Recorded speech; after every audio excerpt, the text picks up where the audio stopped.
Welcome to the Irish Pagan School podcast.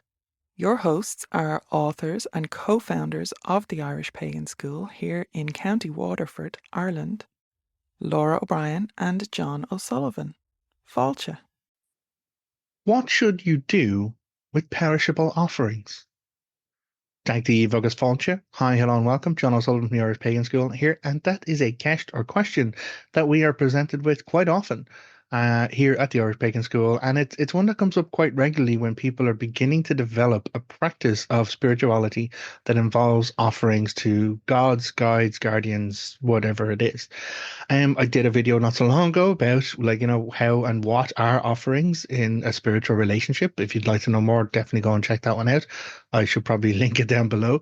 But the question that appears in the comments there and has been around for quite a while is, when it comes to perishable offerings, what do you do after with them? How long should they stay? How do you dispose of what's remained or what's left? So I suppose first thing to consider is, I've talked about what is an offering and the energy or involved in an offering, but when it comes to perishable offerings, most commonly we're talking about foodstuffs. Interestingly, I happen to have right here the offering that I placed most recently on my altar for the Dagda. So what I'm holding is a chicken leg that I roasted for yesterday's dinner, a lump of fresh butter, and a piece of a cob roll that was the first bread that I baked quite recently. So all of these items I chose to place on the altar space that I have for the Dagda, which is the god that I choose to offer to in my spiritual relationship to. Now, those are perishable items. They're gonna rot or go away or corrupt over time. It's not something like a crystal or like a statue or anything like that at all that is non-perishable. So when it comes to most common perishables, we are talking about foodstuffs, but the timeline of decay and disposal really is going to differ for each individual. And so the question about how long should you leave it, it is a matter of honestly being on top of that on a regular basis. Like, I sit here in the office, I'm here every day. I do the work for my partner, our company, and the education that we do, but then also my spirituality and my practices, because the altar is literally right there. So I'm coming here every day to check in. Sometimes I'm lighting a candle. Sometimes I'm making a coffee for me or coffee for the Dagda. In that instance, it's a portion of the meal that I cooked yesterday for my family. Now, I'm in Ireland. Environmentally speaking, we're at the latter part of the year. We're into autumn at this point, so temperatures are shifting and changing. We don't get like super high heats here. Well, we're on the cusp of that, thanks global warming. But it's a very damp climate because we get a heck of a lot of rain. Now, that will then dictate the time frames involved for the organic decay, really, of perishable items or foodstuffs. So really, when it comes down to time frames, it is going to be based on your environment, where you are actually based. For me, that's been there since yesterday. I will probably leave it until the end of today when I serve dinner for my family, and then I will dispose of it. Now, if I make a coffee, for example, the coffee goes into the cauldron, which sits in that space, and that might be there for 2 days or 3 days, depending on the time frames. But I'm here checking every day, and I'm engaging with that process every day. When it comes to the energetic elements of the offerings, what we're talking about, I'm not going to come down and find, physically speaking, the offering gone. The Dagda isn't going to manifest in a physical corporeal plane and take the food and disappear it. That's not what's going to happen. But what does happen is the kind of energy, the quintessence, the essential goodness, internal, like the value, the nutritiousness, etc. Well, the esoteric goodness almost is what is offered.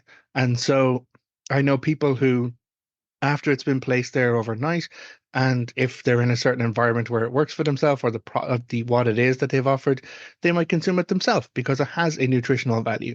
For me, when it comes to that plate, it is bread that I made myself, it is chicken that I roasted myself, and some butter. I'm going to take that and I'm going to place it outdoors. I'm going to place it in the back garden for the birds to eat on. Now, environmentally speaking, this is where we have to talk about the next stage in disposal. The when to dispose of it is when you revisit your altar and you check what's on it. Is it beginning to decay? Is it something that you feel is no longer should be there or no longer providing that energy or value within the spiritual transaction? Um, and that time frame is going to be different. But when I dispose of it, it's important to make sure we're considering ethical and environmental impact in our disposals.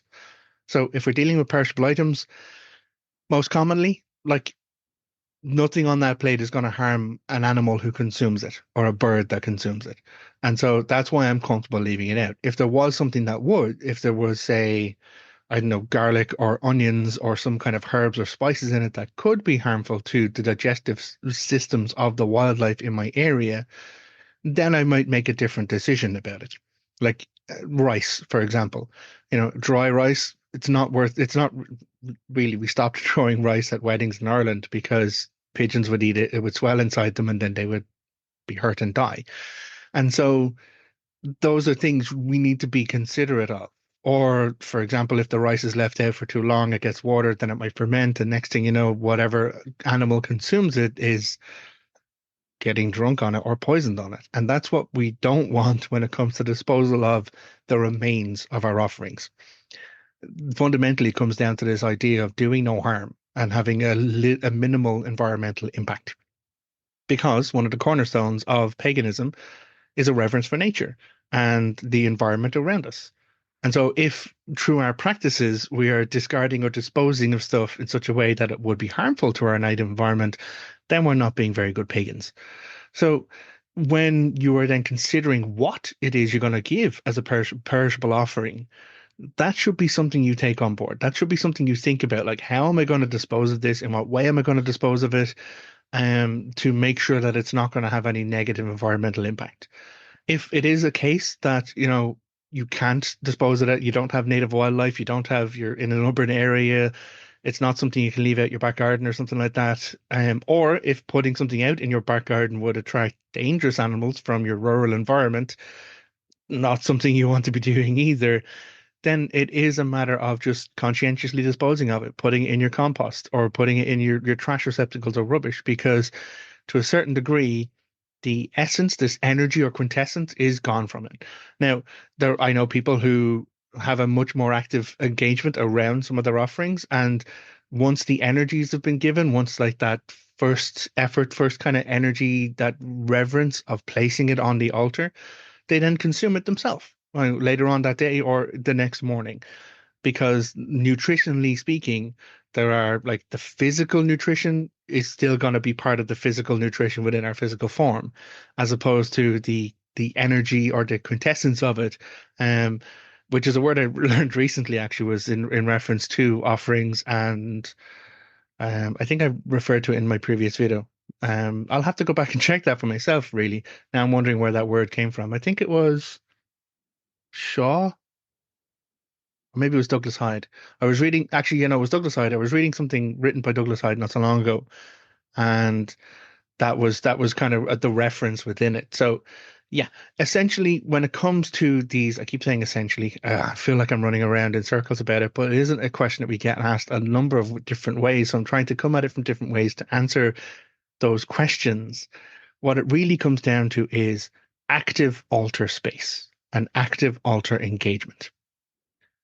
Place your relationships, these sites for your spiritual relationship, in a place that is active for you. Not on a high shelf in the back room that gets covered in dust, or you don't go near there on a daily basis.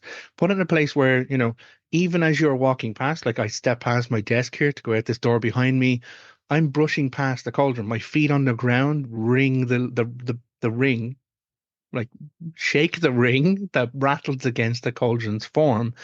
And that is a musical element for me, to be honest. I'm also then checking, do I need to check in with something? Do I need to remove a candle or light a new candle? Is there some energetic feel I have in regards to my spiritual relationship by moving through that space where I engage in my spiritual relationship? It then also means that I'm actively there should I feel it is time to remove anything that's not supposed to be there. And sometimes it does go a day over, or sometimes I have come back, and depending on the weather, you know, the coffee might be going on the turn, and it's like, okay, well, I pour it out, dispose of it, flush it, clean whatever I need to do, and then make another coffee, or if it is time to do so, if I'm opening another cream, because that is my offering and engagement with the deity I work for. So there are no hard and fast rules. I'm not going to say you have to do it within 24 hours, 48 hours, or it has to be gone within, because environmentally speaking, where you live is very different to where I live.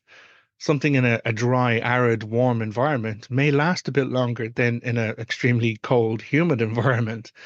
You know, there are going to be different impacts based on that, but it is about considering the active connection you have with your spiritual relationship. Treat it like a check-in every day. Treat it like, oh, I have to make sure I message my bestie in order to check in that they're doing okay, that I'm doing okay, that there's no favors outstanding, anything like that at all, because that's treating the connection you're pursuing, be it with a deity, be it with God's guides, guardians, be it with ancestors, treat it as an active conversation. Don't leave it unread. Don't leave it on like hanging open. It's okay for you to come and visit and be like, yeah, no, we're good. Just I walk out, like I walk past the Morrigan's altar, which is behind my partner Laura. I don't interact with that deity in that space. I don't interact with the Morrigan. But as I walk past, like, I'll just give her a smile and a wink of acknowledgement, that respectful engagement that I have or based on my relationship with the Morrigan, my spiritual relationship that I am pursuing with her. I don't use that altar space because that's my partner's altar space. But I acknowledge it and I engage and respect the deity that is associated with it. And so, perishable offerings, once you're kind of visiting your altar space regularly or wherever you're making these offerings, once you're kind of checking in with it, you're going to know when to get rid of it, when to dispose of it. And if you do get it wrong, no harm, no foul. Clean it off, start again. Give yourself grace, give yourself kind of supports and props because we don't always have the headspace at times, but it is about approaching that conversation of spiritual relationship in an active way and do the best you can. Because when you know better, you just do better. And so you'll learn over time, how long can I leave that coffee there? Or, the bread, it'll stay for a little while, but I really should get rid of it after this time frame. Or my home environment is such that I can't make perishable offerings because I live in a shared space. I live in a shared communal space. I live in places where, it might attract wildlife in negative ways. Then it's a matter of looking at different ways to make offerings. Maybe check out that other video I did about like what are offerings in a spiritual relationship. And we have a lot more on this at the Irish Pagan School. All you got to do is go to irishpagan.school/free. We have videos, blog posts, stories, classes, a heck of a lot of teaching available for someone, whether you're starting out on your spiritual journey or looking to, reconnect or engage, or whether you're looking to dive deeper on a specific topic. We hopefully have content for you. But if you come across a question that you can't find a resource for, shoot it in the comments. I'll do my best to answer it for you. Until next time, look after yourself, take care, agus slán. Goodbye. If you enjoyed this podcast, please leave us a positive review in your podcast listener. Then head over to irishpaganschool.com and enroll in one of our free or paid courses. Slán go fóill, and we will see you next time.